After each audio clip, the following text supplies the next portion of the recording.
ओम नमो भगवते वासुदेवाय नमः। जय श्रीमन नारायण। जय श्री पुरुषोत्तम भगवान की जय हो। पुरुषोत्तम मास के ठाकुर जी की जय हो। दोस्तों आइए आज हम सब सुनते हैं पुरुषोत्तम मास में भगवत गीता के 15वें अध्याय में पुरुषोत्तम योग वाला महात्म्य सुनेंगे। कहते हैं कि पुरुषोत्तम मास में इस अध्याय को सुनने मात्र से ही मनुष्य के जीवन भर के सारे पाप धुल जाते हैं और मरने के बाद सीधे मोक्ष की प्राप्ति होती है। आइए पुरुषोत्तम मास के 15वें अध्याय का श्रवण करते हैं। श्रीमद् गीता का 15वें अध्याय में पुरुषोत्तम योग का आध्यात्मिक रूप से वर्णन किया गया है। इस अध्याय को संपूर्ण गीता का सार कहा गया है क्योंकि इस अध्याय में पूरी गीता को निचोड़ कर रख दिया गया है। इस अध्याय का श्रवण करने मात्र से ही सांसारिक मोह माया से मुक्ति और परमेश्वर से सीधे जुड़ने की शक्ति मिलती है।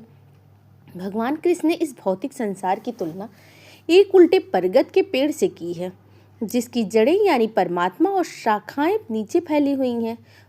इस उलझे हुए वृक्ष को विवेक रूपी कुल्हाड़ी से काटकर ही परमात्मा तक पहुंचा जा सकता है। इस अध्याय में बताया गया है कि मनुष्य के शरीर में आत्मा भगवान का ही अंश है। शरीर नश्वर है और नाशवान है, लेकिन आत्मा अमर और अजर है। मनुष्य को उसके कर्म अनुसार ही नया शरीर प्राप्त होता है। इससे यानी नष्ट होने वाले प्रकृति अक्षर यानी आत्मा से परे सर्वोच्च पुरुषोत्तम की महिमा का वर्णन आया है। जो मनुष्य इसे समझ लेता है उसे ज्ञान प्राप्त हो जाता है। इस अध्याय को पढ़ने सुनने मात्र से ही मनुष्य के मन में मोह माया क्रोध मान सम्मान अपमान अज्ञानता नष्ट हो जाती है। पद्म पुराण में इसकी महिमा का खूब उल्लेख मिलता है। जो पुरुषोत्तम मास में रोज इसे एक बार सुने उसके सारे पाप धुल जाते हैं और मरने के बाद उसे सीधे मोक्ष की प्राप्ति होती है। आइए पुरुषोत्तम मास के इस 15वें अध्याय का श्रवण करते हैं। एक बार महादेव जी माता पार्वती जी से बोले कि पार्वती, आज मैं तुम्हें गीता के 15वें अध्याय का महात्म्य सुनाता हूँ। किसी देश में कृपाण नरसिंह नामक एक राजा थे जिनकी तलवार की धार से युद्ध में देवता की भी परास्त हो जाते थे। उनका बुद्धिमान सेनापति शस्त्र और शास्त्र की कलाओं का भंडार था। उसका नाम था सरबमेरु। उसकी भुजाओं में प्रचंड बल था। एक दिन उस पापी ने राजकुमारों सहित महाराज का वध करके स्वयं ही राज्य पर शासन पर चलाने का विचार करने लगा। इस निश्चय के कुछ ही दिनों के बाद वह शिकार होकर मर गया। थोड़े समय में वह परमात्मा अपने पूर्व कर्म के कारण सिंधु देश में एक तेजस्वी घोड़ा हुआ। उसका पेट सटा हुआ था। घोड़े के लक्षण का ठीक ठाक ज्ञान रखने वाले किसी वैश्य के पुत्र ने बहुत सा मूल्य देकर उस अश्व को खरीद लिया और यत्न के साथ उसे अपनी राजधानी तक ले गए। वैश्य कुमार वह अश्व राजा को देना चाहता था। यद्यपि राजा उस वैश्य कुमार को पहले से ही जानते थे, तथापि द्वारपाल ने जाकर उनके आगमन की सूचना दी। राजा ने वेश में पूछा कि किस लिए आए हो। तब उसने स्पष्ट शब्दों में उत्तर दिया कि हे महाराज, सिंध देश में एक उत्तम लक्षणों से संपन्न मैंने एक अश्व देखा जिसे तीनों लोगों का रत्न समझकर मैंने बहुत समूल्य देकर उसे खरीद लिया। राजा ने आज्ञा दी कि उस अश्व को लेकर आओ। वास्तव में वह घोड़ा गुड़ों से उच्च श्रव घोड़े के समान था। सुंदर रूप का तो मानो वह घर ही था। शुभ लक्षणों का समुद्र जान पड़ता था। घोड़ा ले आया और राजा को देखने के लिए कहा। अश्व का लक्षण जानने वाले इमात्यों ने उसकी बड़ी प्रशंसा करी। घोड़े की प्रशंसा सुनकर राजा अपार आनंद में निमग्न हो गया। उन्होंने वेश्या को मुंह मांगा स्वर्ण दे दिया, उस अश्व को खरीद लिया। कुछ दिनों के बाद एक समय राजा शिकार खेलने के लिए उत्सुक हो उसी घोड़े पर सवार होकर वन में गए। वहां मृगों के पीछे उन्होंने अपना घोड़ा दौड़ाया। पीछे सब से दौड़ कर आते हुए समस्त सैनिकों का उससे साथ छूट गया। वे हिरणों द्वारा आकृष्ट होकर बहुत दूर निकल आए। तभी राजा को प्यास लगी। तब राजा ने घोड़े से उतरकर जल की खोज करने लगे। घोड़े को तो उन्होंने वृक्ष की डाली के बांध दिया। वह स्वयं एक चट्टान पर चढ़ गए। कुछ दूर जाने पर उन्होंने देखा कि एक पत्ते का टुकड़ा हवा से उड़कर सीलान पर आकर गिरा हुआ। उसमें गीता के 15वें अध्याय का आधा श्लोक लिखा हुआ था। राजा उसे जोर जोर से पढ़ने लगा। उनके मुख से गीता के अक्षर सुनकर वह घोड़ा तुरंत धरती पर गिर पड़ा और अश्व शरीर को छोड़कर तुरंत ही दिव्य शरीर धारण करके देव विमान में बैठकर स्वर्गलोक को चला गया। राजा को यह देखकर बहुत आश्चर्य हुआ। उसके बाद राजा ने पहाड़ से उतरकर एक उत्तम आश्रम देखा, जहाँ नाग, केसर, केले, आम और नारियल के पेड़ लहरा रहे थे। आश्रम के भीतर एक ब्राह्मण बैठा हुआ था, जो संसार का वासनाओं से मुक्त था। राजा ने उन्हें प्रणाम करके बड़ी भक्ति के साथ पूछा कि हे ब्राह्मण देव, मेरा अश्व जो अभी अभी स्वर्ग को चला गया, उसका क्या कारण है? राजा की बात सुनकर त्रिकालदर्शी मंत्रवेता महापुरुषों में श्रेष्ठ विष्णु शर्मा नामक ब्राह्मण ने राजा से कहा कि हे राजन, पूर्व काल में तुम्हारे यहाँ जो सरब मेरु नाम का सेनापति था, वह तुम्हें पुत्रों सहित मारकर स्वयं राज हड़पने को तैयार हो गया था। इसी बीच वह हेजे का शिकार हो गया और मृत्यु को प्राप्त हो गया। उसके बाद वह उसी पाप दंड से घोड़ा हुआ। यहाँ कही गई गीता के 15वें अध्याय का आधा श्लोक एक पत्ते पर लिखा हुआ मिला। तुम उसे जोर जोर से पढ़ने लगे। उस गीता के 15वें अध्याय के आधे श्लोक को सुनने मात्र से ही अपने घोड़े का शरीर त्याग कर दिव्य देह धारण करके स्वर्गलोक को चला गया। तब राजा ने उस ब्राह्मण से गीता के 15वें अध्याय का महात्म्य पूछा। ब्राह्मण ने राजा को गीता के 15वें अध्याय का संपूर्ण महात्म्य में कह सुनाया। तभी राजा को ढूंढते ढूंढते उनके सैनिक वहां आ पहुंचे। उसके बाद राजा ने ब्राह्मण को प्रणाम किया और प्रसन्नता पूर्वक वापस अपने महल में आ गए और फिर गीता के 15वें अध्याय के श्लोक अक्षरों से अंकित उसी पत्र को बार बार बाँचने लगे और प्रसन्न होने लगे। उनके नेत्र हर्ष से खिल उठे।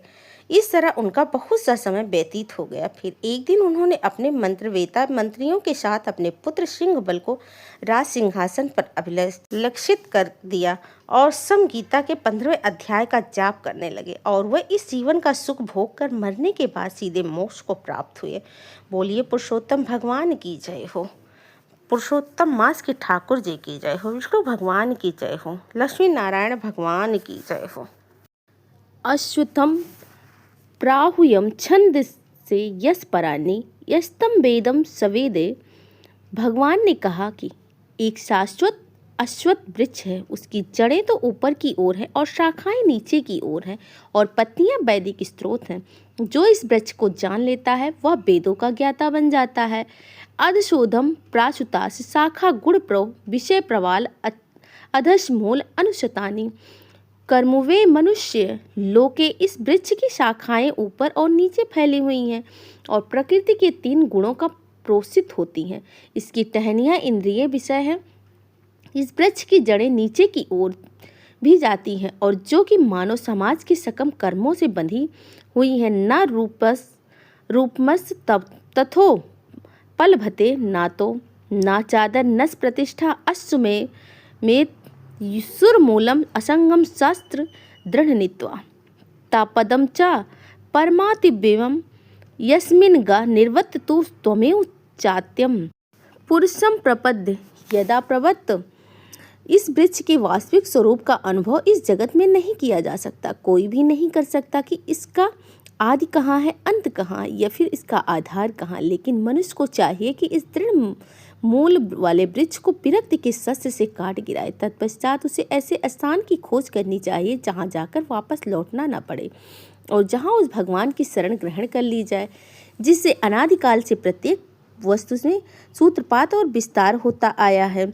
मोह तिसंग दोष आध्या नित्या विनिव काम द्वंद्व मुक्त सुखम दुखम च गच्छम मूल पदम अव्यमता। जो झूठी प्रतिष्ठा, मोह और कुसंगति से मुक्त हो शाश्वत तत्व को समझते हैं, जिन्होंने भौतिक काम को नष्ट कर दिया है, जो सुख और दुख के द्वंद्व से मुक्त हो चुके हों और जो मोह रहित होकर परम पुरुष के शरणागत होने चाहते हैं, वह उस शाश्वत राज्य को प्राप्त होते हैं।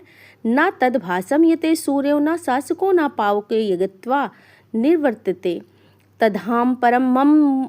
वो मेरा परम धाम है। न तो सूर्य या चंद्र के द्वारा प्रकाशित होता है, न अग्नि या बिजली से जो लोग वहां पहुंच जाते हैं, न वे इस भौतिक जगत में फिर से लौट कर आते मातवा जीव लोके जीव भूत सनातन मम सष्टा इंद्रियण प्रकृति स्थान कर्षत। इस बद्ध जगत में सारे जीव मेरे शाश्वत अंश हैं।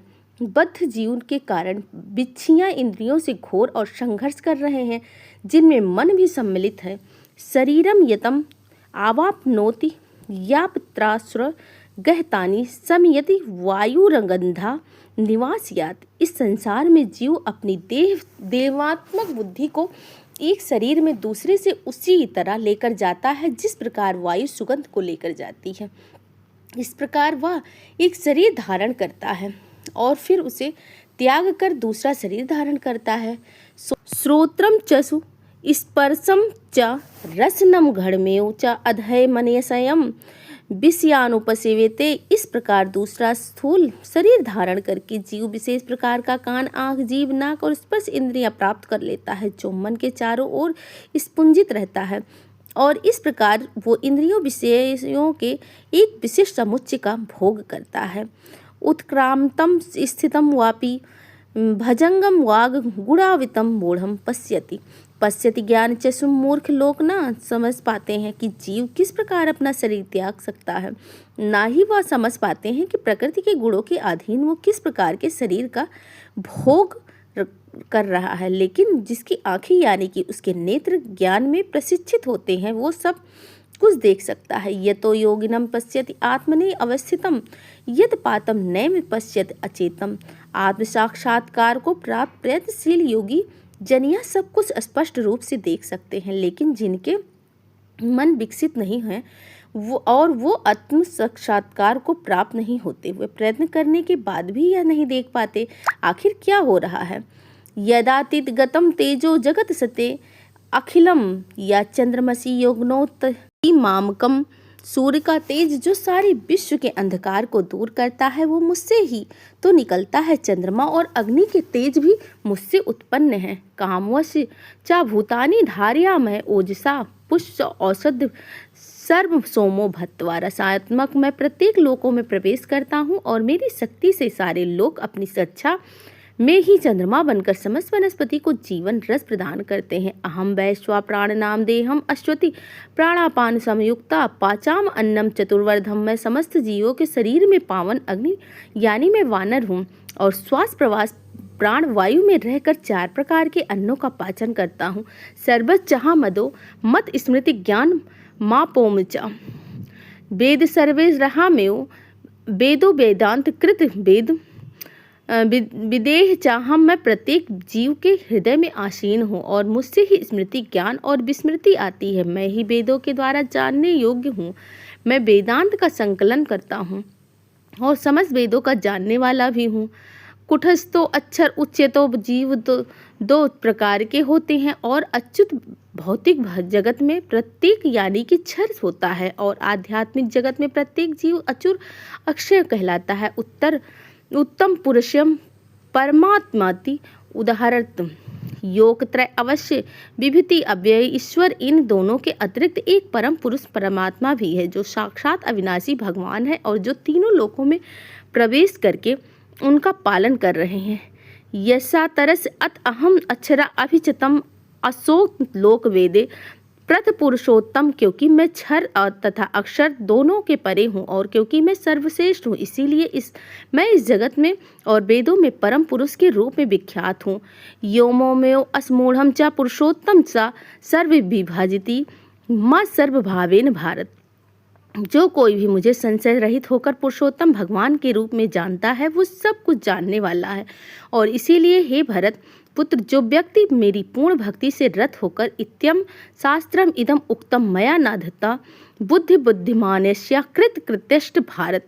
हे अनक और यह बौद्धिक शास्त्रों का सर्वत्र गुप्त रहस्य अंश में जिसे मैं अब प्रकट किया हूँ, जो कोई भी इसे समझता है वो बुद्धिमान हो जाएगा और उसके समस्त प्रयास संपूर्ण हो जाएंगे। और इस प्रकार भगवद गीता अंतर्गत 15वां अध्याय श्री पुरुषोत्तम योग समाप्त हुआ।